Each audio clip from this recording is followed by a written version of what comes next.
नमस्कार, बहुत स्वागत है आपका। कार्तिक मास कथा अध्यात्म 6। कार्तिक माह स्नान की कथा। एक समय की बात है, किसी नगर में एक बूढ़ा व्यक्ति रहता था। उसकी 7 बहुएं थी। एक बार कार्तिक का महीना आया और उसने अपनी बहुओं से कहा कि मैं कार्तिक का स्नान करूंगा, क्या तुम इसे निभा दोगी? 7 में से 6 बहू ने मना कर दिया, लेकिन बड़ी बहू ने कहा मैं निभा दूंगी। बूढ़ा हर रोज सुबह उठता और नदी पर स्नान कर घर आता।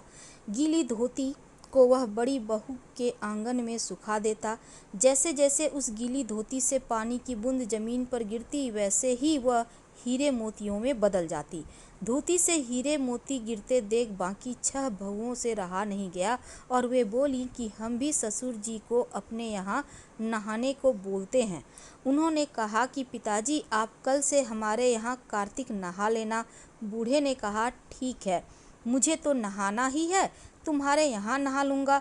सुबह सवेरे स्नान करके आया और धोती उसने दूसरे बहू के आंगन में सुखाने को दे दिया, लेकिन यहाँ हीरे मोती की बजाय कीचड़ टपकने लगा। बहू ने यह देखा तो कहा कि आप हमारे यहाँ पाप का स्नान कर रहे हो, इसीलिए यहाँ से जाओ और बड़ी बहू के यहाँ ही स्नान करो। बूढ़ा वापस बड़ी बहू के यहाँ आया और कार्तिक का स्नान करने लगा। स्नान करके उसने फिर धोती सुखाई तो फिर से हीरे मोती गिरने लगे। अब कार्तिक का महीना समाप्त होने को था। बूढ़ा चिंता में पड़ गया तो बड़ी बहू ने इसका कारण पूछा। उसने कहा कार्तिक स्नान समाप्त होने को है और मेरा मन है कि मैं सारे परिवार को एक दिन खाने का न्योता दूं। बड़ी बहू ने कहा पिताजी, इसमें चिंता की क्या बात है, आप सभी को बुला लें, मैं खाना बना दूंगी। बूढ़ा सभी को निमंत्रण देने गया तो बाकी बहुओं ने कहा कि जब तक यह घर पर रहेगी खाने को नहीं आएंगे। बूढ़ा फिर से चिंता में घिर गया कि ऐसे कैसे होगा। सूखने लगा और बूढ़े को सूखता देख बड़ी बहू ने कहा पिताजी, अब आपको क्या चिंता है? बूढ़े ने बाकी 6 बहुओं वाली बात बड़ी बहू को बता दी। उसे सुनकर वह बोली पिताजी ठीक है, मैं खाना बनाकर रख जाऊंगी। और उसने वैसा ही किया, खाना बनाकर रख दिया और अपने लिए 4 रोटी लेकर खेत पर चली गई। इधर 6 बहू ने खाना खा लिया, लेकिन जाने से पहले बाकी बचे खाने में कंकर पत्थर डाल गई। फिर बड़ी बहू आई तो परेशान होगी। इधर खेत में बैठकर बड़ी बहू कहने लगी कि राम जी की चिड़िया, राम जी का खेत, चुगलो चिड़िया भर भर पेट। मेरे ससुर ने घर में जगह दी है और मैं खेत में चिड़िया को बाजरा डालकर वह घर आ गई। और घर आई तो बहू फिर उदास बैठा था बूढ़ा व्यक्ति और फिर पूछा कि पिताजी, यह उदासी क्यों है, सब ठीक ठाक तो है ना? तो कहाँ ठीक ठाक निपट गया, लेकिन वह तेरी देवराया बाकी बचे खाने में कंकर पत्थर मिट्टी डाल गई है। बहू ने कहा कोई बात नहीं पिताजी, मैंने तो अपने लिए 4 रोटी फिर बना लूँगी। और वह बूढ़े से बात कर घर के भीतर जाकर खाने को देखती तो वह देखती है कि जिस खाने में सब कंकर पत्थर डाली थी वह हीरे मोती में बदल गए हैं। घर की जगह महल खड़ा हो गया है। घर धन दौलत से भर गया है। धन के अन्न के भंडारे घर में भरे पड़े हैं। बूढ़े को बुलाकर कहती है पिताजी, आपने तो कहा था कि मेरे लिए कुछ नहीं बचा है, लेकिन यहाँ तो हीरे मोतियों के भंडारे हो गए हैं। पूरे घर में धन की वर्षा हो रही है। साधारण सा घर महल में बदल गया है। बूढ़ा यह सब चीज़ देखकर बोला कि बेटी, तुमने सच्चे मन से कार्तिक स्नान सच्चे मन से निभाया, लेकिन बाकी बहुओं ने पापी मन से इसे निभाया, इसीलिए कार्तिक देवता तुझसे प्रसन्न हुए और यह फल दिया है। कार्तिक देवता, जैसे आपने बड़ी बहू की सुनी वैसे ही आप सभी का सुनना। कार्तिक माह के आध्यात्म महात्म्य में एक कथा आती है। अगर हम वैदिक परंपराओं की माने, ज्योतिषी की माने, ऋषियों मुनि की माने, तो एक कथा आती है कि ऋषियों ने एक बार सूत जी महाराज से कहा कि ब्रह्मा जी से अब तक के 5 अध्यायों में विभक्त कथा सुनकर देवर्षि नारद गदगद हो गए। ब्रह्मा जी को प्रणाम करके विनम्र भाव से कहते हैं, नारायण नारायण पितामह, आप कृपा करके कार्तिक माह के महात्म का विस्तार पूर्वक वर्णन कीजिए। नारद जी के मुख से सुनकर ब्रह्मा जी बोले, पुत्र, तुम तो बहुत ही उदार, सभी प्राणियों का भला चाहने वाले हो, इसीलिए मृत्यु लोक के निवासियों के भले के निमित्त ऐसे प्रश्न पूछ रहे हो। सुनो, मैं तुम्हें एक कथा कहता हूँ। जिसके पढ़ने सुनने मात्र से ही समस्त पापों का नाश हो जाता है। अपनी बात को आगे बढ़ाते हुए श्री ब्रह्मा जी ने कहा कि सुनो नारद जी, साधु संतों का सत्संग अति पावन और दुर्लभ होता है। सांसारिक भय को दूर कर देता है। ज्ञानी ध्यान को मोक्ष प्रदान करता है। जिनकी जैसी कामना होती है उसी कामना को वो पूरी हो जाती है। जिस तरह गंगा जी पापों को धो देती है, सूर्य पापों को भस्म कर देता है, उसी प्रकार संत समागम पाप और दीनता तीनों को ही नष्ट कर देता है। आधे क्षण का सा समागम भी मोक्ष प्रदान करने वाला होता है। इतनी सी बात सुनकर तमाम ऋषि मुनियों ने कहा, सूत जी अब आप कृपा करके कार्तिक मास स्नान महात्म का प्रसंग सुनाने की कृपा कीजिए। तब सूत जी कहते हैं, ऋषियों एक समय चंद्रवदनी और कमल के समान कमल नयनों से श्री सत्यभामा के मन विचार किया कि मैं धन्य हूँ जिनके पतिदेव स्वयं त्रिलोकीनाथ भगवान मधुसूदन हैं और वे 16,108 रानियों में सबसे बढ़कर मुझे ही प्रेम करते हैं। जिस कल्प वृक्ष की पृथ्वी पर बसने वाले प्राणी बात तक नहीं जानते, वह कल्प वृक्ष स्वयं मेरे आंगन में लगा हुआ है। ऐसा विचार कर सत्यभामा ने एक दिन श्री भगवान कृष्ण से कहा कि प्रभु, आपसे एक बात पूछना चाहती हूँ। आशा है कि आप मेरे हित के लिए अपनी बात का उत्तर जरूर देंगे। सत्यभामा की बातें सुनकर भगवान श्री कृष्ण सत्यभामा का हाथ पकड़कर कल्प वृक्ष के नीचे ले गए। भगवान श्री कृष्ण ने कहा, सत्यभामा, मैं अपनी सब रानियों में तुम्हें सबसे प्रिय मानता हूँ। मैंने तुम्हारे स्नेह के बस में सुराज इंद्र से विरोध करके यह कल्प वृक्ष स्वर्ग से लाकर तुम्हारे आंगन में लगा दिया है।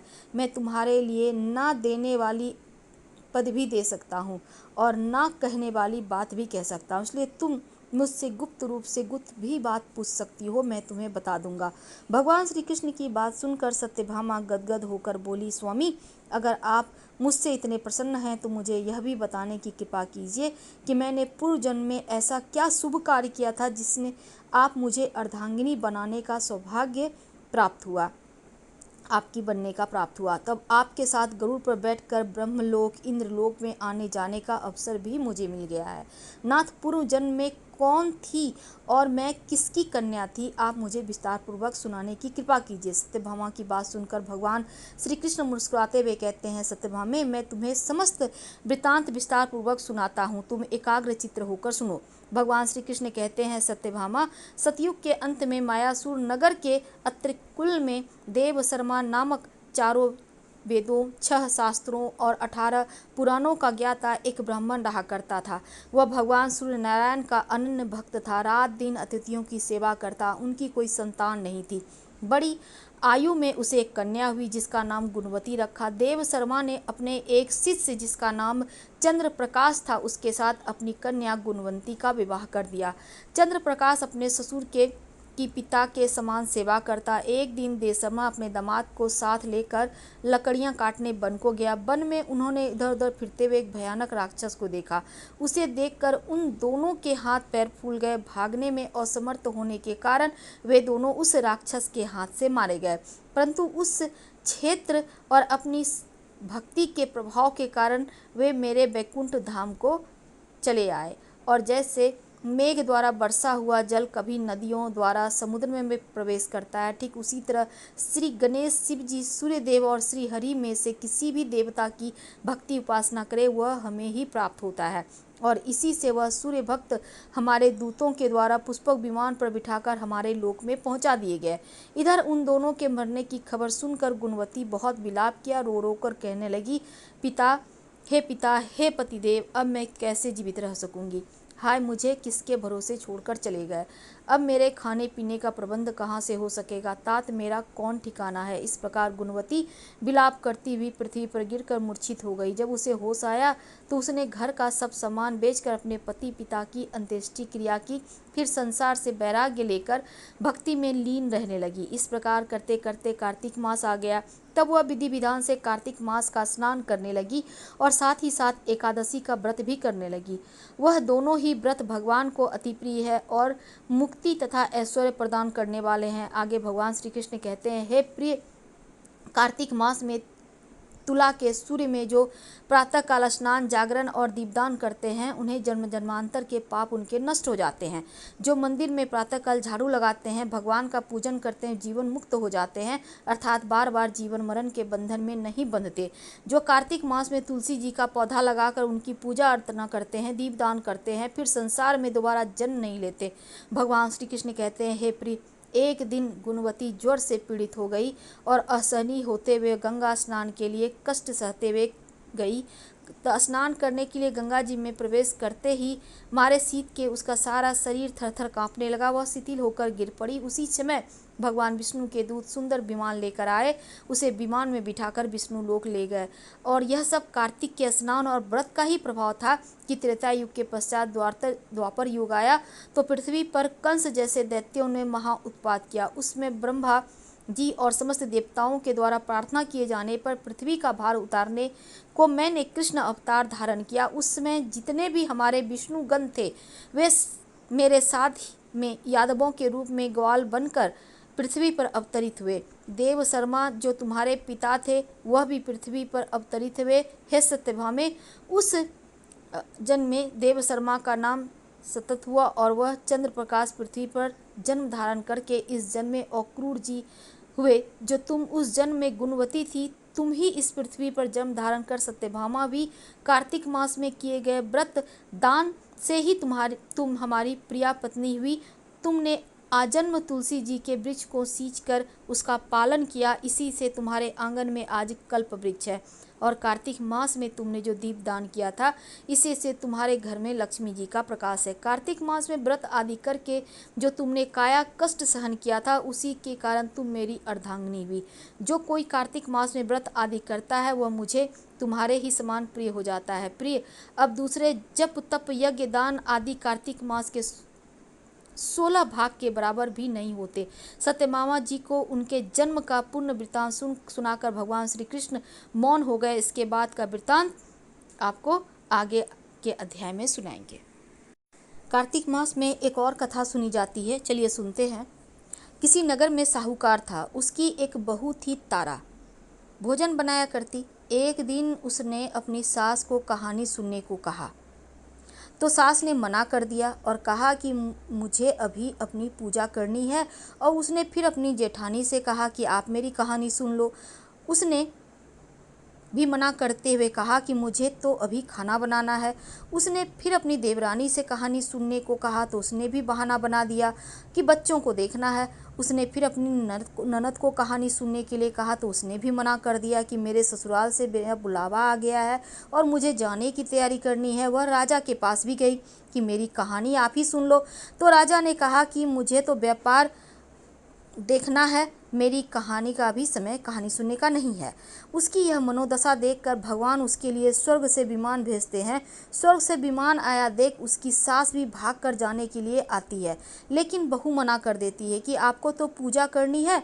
फिर जेठानी आती है तो वह कहती है कि आप कैसे चलोगी, आपको तो खाना बनाना है। देवरानी आती है तो उसको भी मना कर देती है कि तुम तो अपने बच्चों का ख्याल रखो। ननद आती है तो कहती है कि तुम्हें तो ससुराल जाने की तैयारी करना है, सो तुम वह करो।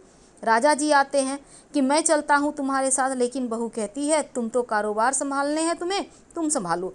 आखिर में पड़ोसन आती है, कहती है कि बहन मैं तुम्हारे साथ चलूँ। तब बहू कहती है हाँ तुम मेरे साथ चलो, क्योंकि एक तुम ही हो जिसने कार्तिक के पूरे माह मेरी कहानी सुनी है।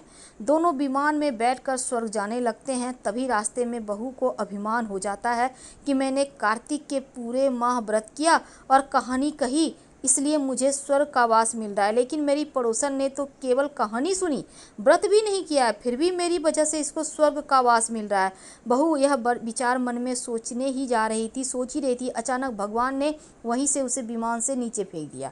उसने पूछा भगवान मेरा अपराध तो बता दीजिए कि आपने ऐसा क्यों किया। तब भगवान कहते हैं तुझे अभिमान हो गया है कि तू धरती पर रह। अब तू आने वाले 3 साल तक जब व्रत करेगी, कार्तिक माह का पालन करेगी, तब तुझे स्वर्ग की प्राप्ति होगी। हम आपसे विदा लेते हैं। कहानी अच्छी लगे तब लाइक कर सब्सक्राइब करें, अपनों से शेयर करें, कमेंट करें। धन्यवाद। हम फिर मिलेंगे।